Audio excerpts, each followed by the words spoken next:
Selamat jumpa dalam OKP Channel. Orang kampung punya channel. Kita jumpa lagi pada hari ini, Sabtu tanggal 24 Juli 2021. Dalam video saya pada tanggal 19 Juni 2001 bulan lalu dengan judul Pikul Ember Naik Pesawat, di situ saya menjelaskan salah satu bagian dengan mengatakan begini: saya tidak pernah tinggal di rumah kos atau rumah kontrakan, tetapi dari SD sampai sekolah lanjutan atas selalu tinggal dengan keluarga. Nanti waktu kuliah masuk di asrama yang sangat teratur disiplinnya.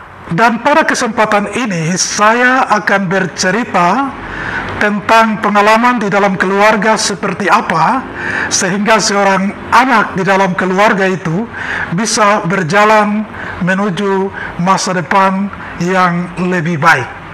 Kebetulan ayah saya di kampung waktu saya masih kecil atau kanak-kanak dan SD di kampung adalah kepala desa, sehingga ia sangat tegas bukan hanya kepada masyarakat tetapi juga dalam kehidupan kita di rumah. Setiap malam ayah saya sudah mengatur kerja setiap anak termasuk saya. Besok pagi kamu cuci piring, kamu sapu halaman, kamu angkat air, dan lain-lain. Prinsipnya siapa mau makan harus kerja. Dengan kata lain, siapa tidak kerja tidak makan. Titik. Pada suatu pagi tugas saya mengangkat air, tapi karena tertidur akhirnya tidak mengangkat air. Dan apa yang terjadi? Pagi itu saya tidak diberi makan, hanya adik-adik saya yang dikasih makan.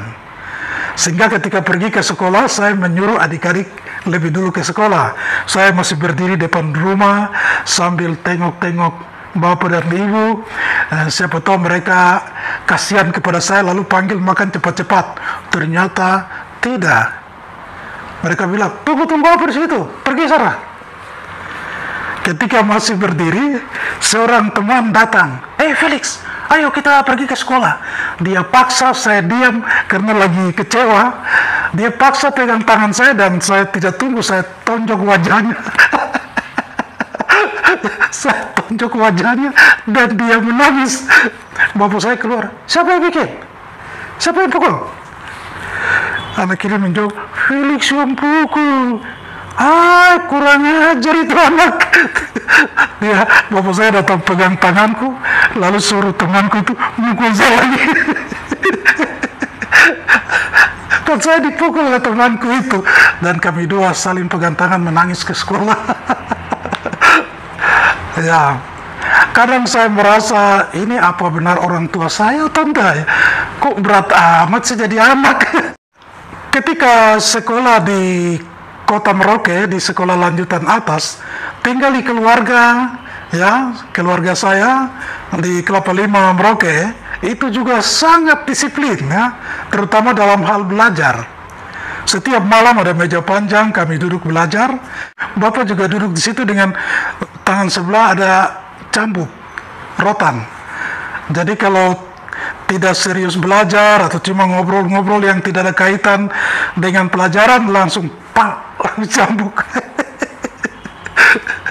Kadang dalam hati saya berpikir, belajar saja begini, cari apa ini?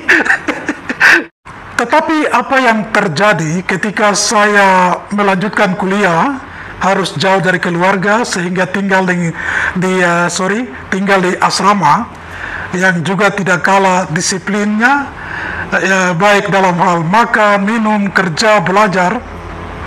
Di situ saya tidak mengalami kesulitan. Ternyata saya begitu mudah mengikuti semua aturan yang ada di asrama.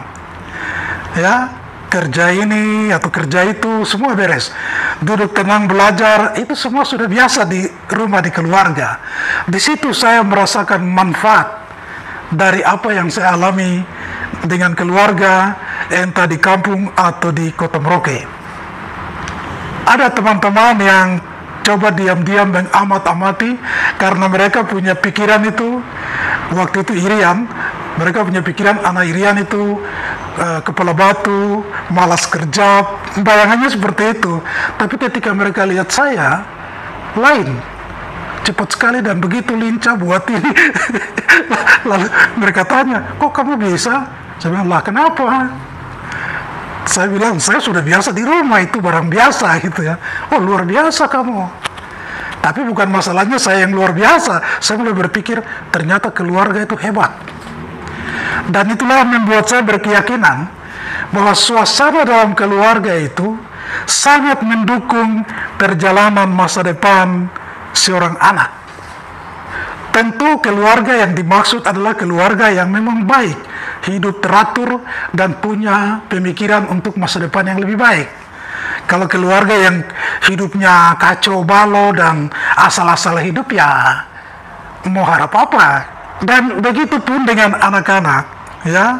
Anak-anak, saya kira perlu ketaatan kepada orang tua. Kalau kita orang Kristen itu kan, hukum pertama yang diberikan Tuhan untuk manusia itu, hormatilah ibu bapamu. Itu hukum pertama dalam kaitannya dengan manusia. Jadi hormat dan taat kepada orang tua itu bagian dari iman. Dan kalau itu dilakukan, maka pasti ada hidup yang baik. Dan itu saya alami. Makanya saya berbicara di sini. Mau terima atau tidak, itu terserah Anda. Kalau baik, silakan ambil. Kalau tidak, lupakan saja. Terima kasih.